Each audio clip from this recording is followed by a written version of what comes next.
Il y a une urgence à changer. Pas besoin d'aller à l'autre bout du monde pour nous engager. Et donc de sortir à nouveau de sa zone de confort. Il me semblait qu'il y avait quelque chose d'injuste. C'est un métier qui demande du temps. De l'empathie, c'est dur. C'est dur, mais c'est tellement gratifiant de faire des... À la fois c'est génial et à la fois ça nous terrifie. S'engager, c'est prendre ses responsabilités. Et puis il y avait l'idée aussi de montrer un exemple. Et lâche rien, fonce et avance, quoi. Bonjour et bienvenue dans Les Engagés, le podcast qui donne la parole à ceux et celles qui nous aident à voir plus loin.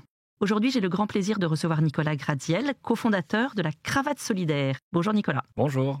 C'est pendant votre scolarité en école de commerce qu'avec 2 amis, vous décidez d'agir concrètement pour aider les plus écartés de l'emploi à retrouver un emploi. Et notamment, vous portez vos efforts sur la discrimination à l'embauche et vous faut lancer la Cravate Solidaire.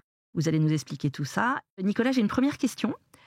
Qu'est-ce qui vous a amené à vous lancer dans cette aventure plutôt que de continuer sur un chemin classique de diplômé d'école de commerce? Je rentre dans le conseil, je fais de l'audit, etc.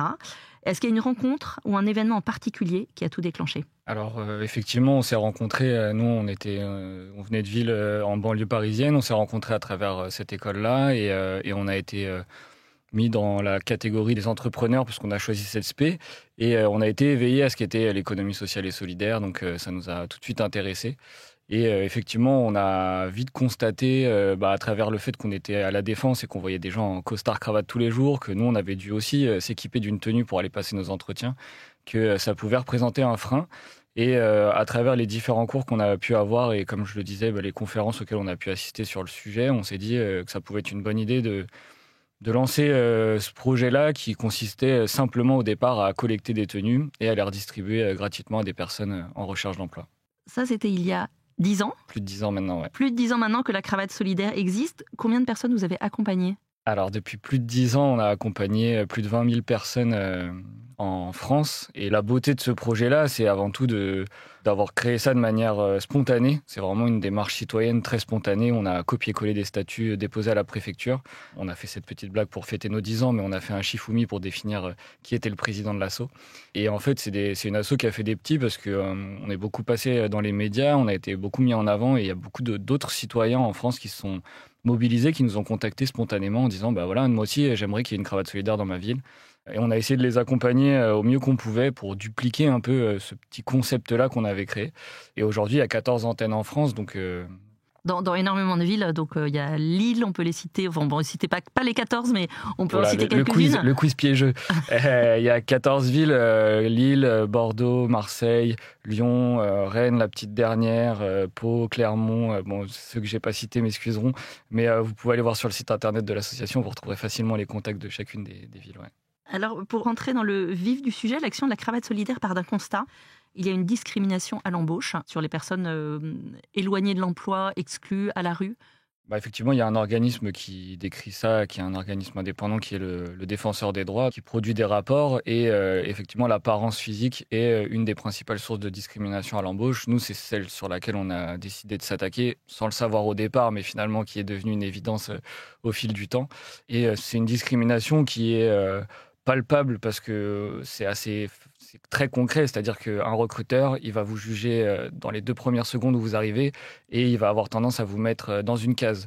C'est quelque chose sur lequel on travaille beaucoup, on essaye d'éveiller aussi tous les recruteurs qu'on peut croiser, c'est les biais cognitifs qui sont des raccourcis que prend notre cerveau pour aller au plus vite vers la réponse qui va le rassurer ou qui va confirmer son pressentiment de départ.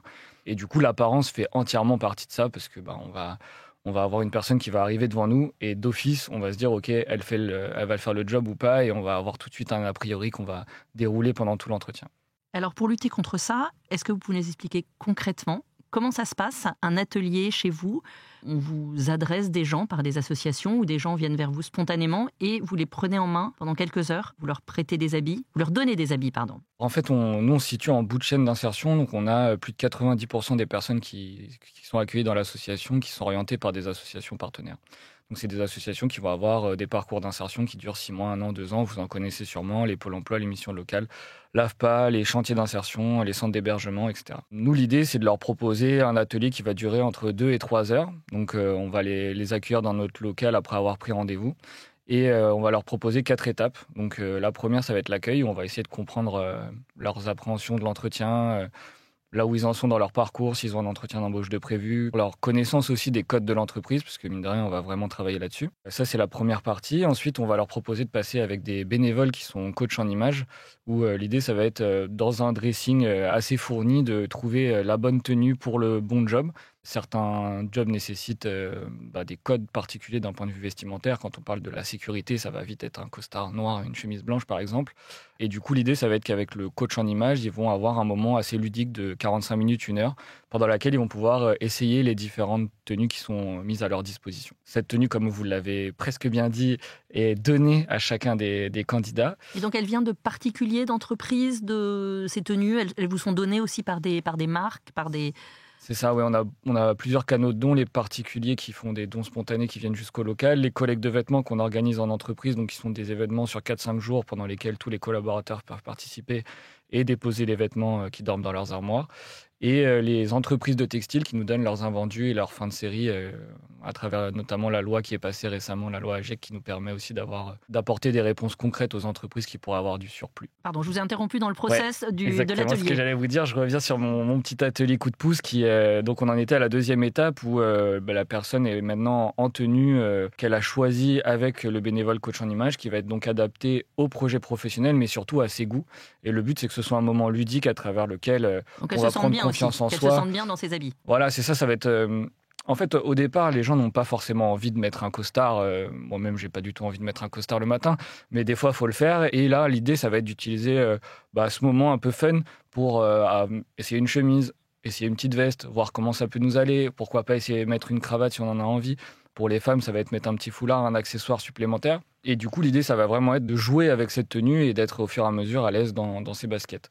Une fois que cette deuxième étape est terminée, on propose aux gens de rester dans ces vêtements et de se diriger vers des coachs RH. Donc, on a à chaque fois un binôme de coachs RH qui les accueille pour leur proposer de passer un petit entretien blanc. L'idée de cet entretien, ça ne va pas être de refaire un CV, refaire une lettre de motivation. C'est vraiment l'objectif d'utiliser sa tenue en situation, de valoriser son parcours. On a des gens qui ont quand même beaucoup été cabossés par la vie et qui ont besoin aussi de remettre des mots sur ce qu'ils savent faire. Une personne qui vient d'un chantier d'insertion, il était probablement dans un creux de sa vie à un moment donné. L'association partenaire a répondu à pas mal de problématiques qu'il pouvait avoir. Il se projette vers un nouveau projet professionnel. Nous, on est là aussi pour qu'il puisse valoriser ce qu'il a pu faire pendant cette période en chantier d'insertion et que ça soit cohérent avec le métier vers lequel il se dirige. Donc ça, c'est vraiment l'objectif de cet entretien qui va durer 40-45 minutes, pas plus. Pour être très concret, ce qu'on demande au coach RH, c'est vraiment de travailler sur la posture, sur le savoir-être, sur le fait de ne pas tourner sur sa chaise, de savoir accepter un verre d'eau, de savoir prendre des notes. Ces petits détails qui n'en sont pas parce qu'en fait, ça peut nous permettre soit de gagner du temps, soit d'être déstressé. En tout cas, ça nous permet d'avoir des repères et du coup d'être à l'aise derrière lors du vrai entretien. Ça, c'est la 3e étape. Et ensuite, pour ceux qui le souhaitent, on leur propose de passer dans notre studio photo. L'idée étant de pouvoir disposer d'une photo de CV s'ils en ont envie. On a un studio photo professionnel, donc autant en profiter pour avoir une belle photo. Et on leur propose une 2e session de shooting qui permet de jouer avec sa tenue et qui a plus vocation à être fier de l'image qu'on renvoie à la fin et de s'approprier sa tenue d'une autre manière encore. Et c'est vraiment tout le fil rouge de l'atelier. C'est de prendre conscience que ces vêtements nous vont, qu'on est à l'aise dedans et qu'on va pouvoir se défendre à égalité avec les autres en entretien d'embauche et réussir son entretien derrière. Des ateliers, vous en avez fait beaucoup. Des personnes en réinsertion et en recherche d'emploi, vous en avez rencontré, j'imagine, énormément. Est-ce qu'il y a eu une rencontre qui vous a particulièrement marqué ? C'est vrai qu'au début de l'association, quand on l'a fondée, on avait une vingtaine d'années. On faisait 2 à 3 ateliers par semaine. On accueillait une dizaine de personnes. Et les gens qui nous marquaient le plus, en tout cas moi à titre personnel, c'est souvent des personnes qui avaient notre âge en fait et qui étaient dans des situations très compliquées. Je pense notamment à une personne qui vivait dans une tente sur Paris et qui avait un chien, c'était sa seule famille. Et du coup, le problème de sa vie, en tout cas, l'un des vrais freins qu'il avait, c'était de trouver comment faire garder son chien pour pouvoir passer un entretien ou pour pouvoir même travailler. Donc ne serait-ce que ça, vu que son chien représentait toute sa famille, c'était un frein pour lui énorme. Et voilà, en tout cas, c'est ce genre d'histoire qui marque forcément parce qu'on fait des projections d'autant plus importantes que c'était une personne qui je m'identifiais totalement. On l'a dit au début de l'entretien, ça fait 12 ans que vous avez créé la Cravate Solidaire, qui s'est développée à travers toutes ces villes. Pourquoi est-ce que c'est important, Nicolas, de continuer à vous engager en tant que citoyen et à continuer ce que vous avez lancé? Pourquoi c'est important? Parce que on se rend compte à quel point ça a un impact, en fait. C'est-à-dire qu'on parle de discrimination à l'apparence, et c'est un fait. Mais tout ce qui va derrière, c'est la confiance en soi, en fait. C'est le fait d'avoir les mêmes outils que les autres, le fait de se dire que oui, d'être dans un costume ou un tailleur, ça nous va aussi, qu'on est capable de se mettre en avant et qu'on prend confiance en soi. Et en fait, j'ai souvent tendance à dire que nos ateliers, c'est une bulle un peu bisounours, c'est-à-dire t'arrives, on te dit que t'es beau et on te dit que t'es fort. Et en fait, qui passe son temps à nous dire ça dans la vie? Même nous, enfin, je veux dire, c'est rare d'avoir des gens qui vous valorisent. Et là, l'objectif de chacune des composantes de l'atelier, aussi bien les permanents de l'association qui coordonnent l'atelier que les bénévoles qui viennent, c'est d'avoir un maximum de bienveillance pour trouver à chaque fois les relais qui vont faire que les gens vont prendre conscience qu'ils ont plein de choses à mettre en avant. Et c'est vraiment ça ce qui nous anime au quotidien. Et en fait, cette année, on dépasse les 10 000 personnes accompagnées. C'est autant de gens qui vont peut-être avoir pris quelques petites bribes de motivation, de confiance en plus à travers nos ateliers. Et c'est ça qui nous donne l'envie de continuer à se structurer pour répondre aux besoins, parce que c'est une brique qui est probablement indispensable dans les parcours d'insertion qui sont proposés aujourd'hui, où tu peux avoir plein de problématiques différentes, pas pouvoir payer ta facture d'électricité, pas avoir de logement. Tu passes par des situations, des moments de ta vie qui sont très compliqués. On a des histoires de fous, de gens qui d'un coup ont leur appart qui crame, ils se séparent de leur famille, ils perdent leur taf. Bon du coup, ouais, à ce moment-là, c'est quand même important d'avoir des gens qui vont être là pour répondre à différentes problématiques. Nous, on s'est spécialisé sur cette partie vestimentaire qui peut être un frein rédhibitoire et en même temps qui apporte cette confiance en soi. Et en même temps, la confiance en soi apportée de la bienveillance. Par la bienveillance, c'est surtout ça, ouais. Et puis c'est surtout nos bénévoles qui s'engagent. Il y a plus de 2000 bénévoles qui sont impliqués dans toute la France, qui viennent, qui donnent du temps, une demi-journée par mois, voire plus pour certains. À chaque fois, ils arrivent avec leur bagage professionnel et ils ont leur œil, en fait. Et ils savent, à travers ce qu'ils peuvent voir sur les CV qui sont indiqués, ils essayent de trouver, comme ça, en creusant, des petits fils à tirer dont les gens ne voudraient pas forcément parler. On a beaucoup de gens qui pensent que l'entretien, c'est un espèce de jugement unilatéral et qu'en gros, plus on en dira, plus ça peut nous retomber dessus. Et en fait, l'objectif des RH, c'est vraiment de dédramatiser cette affaire d'entretien, essayer de mettre des mots sur ce que les gens peuvent avoir vécu. Des exemples tout bêtes, c'est si tu es capitaine de ton équipe de foot, il y a sûrement plein de trucs à en retirer de cette histoire-là. Il y a une personne extérieure qui t'a désigné toi parmi 11, donc il y a plein de choses à tirer de plein d'histoires. Et quand on est recruteur au quotidien, on n'a jamais le temps, on ne peut pas forcément conseiller les gens.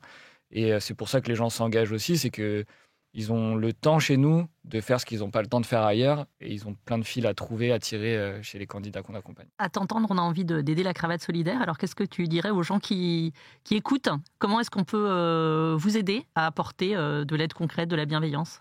Les ateliers en entreprise, les collectes en entreprise, il y a pas mal de moyens déjà.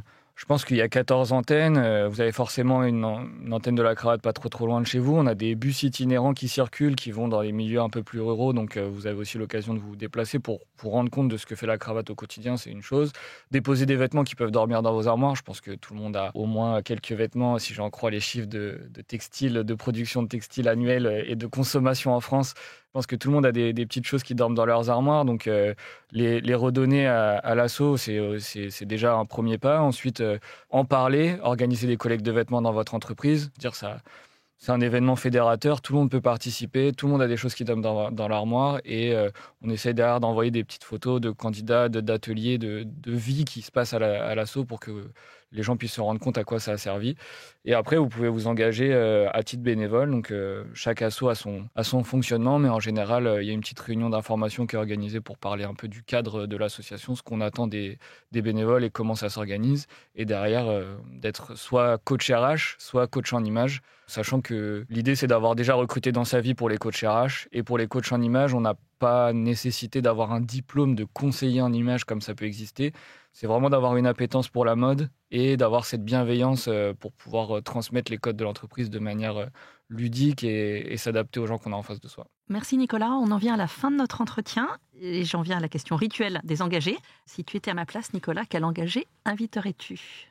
Alors quand j'ai vu cette question, j'ai pensé à une personne qui s'appelle Victoria, qui a lancé une asso qui s'appelle Solinum et qui a un guide qui me paraît très utile pour tous, notamment parce qu'il référence toutes les actions sociales qui peuvent exister, tous les services qui peuvent exister, qui est mis à jour très régulièrement, parce que c'est un des gros enjeux de leur base de données, et qui s'adresse aussi bien à des personnes qui sont en difficulté, à des personnes qui sont des conseillers, des référents, des accompagnateurs en association, ou à des institutions qui ont besoin de réponses quand ils sont face à des situations de personnes qui ont des problématiques concrètes. Ce guide est fait pour leur proposer une réponse et surtout est actualisé très régulièrement. Merci beaucoup Nicolas Graziel. Je rappelle que vous êtes cofondateur de la Cravate Solidaire et on peut retrouver toutes les informations sur lacravatesolidaire.org. Merci Nicolas. Merci à vous. Merci d'avoir écouté ce podcast. Je suis Aude Cérès, rédactrice en chef au Figaro. Vous pouvez nous retrouver sur Figaro Radio, lefigaro.fr et toutes les plateformes d'écoute. Si vous avez aimé ce podcast, n'oubliez pas de vous abonner et de donner votre avis sur Apple Podcasts et Spotify. À bientôt.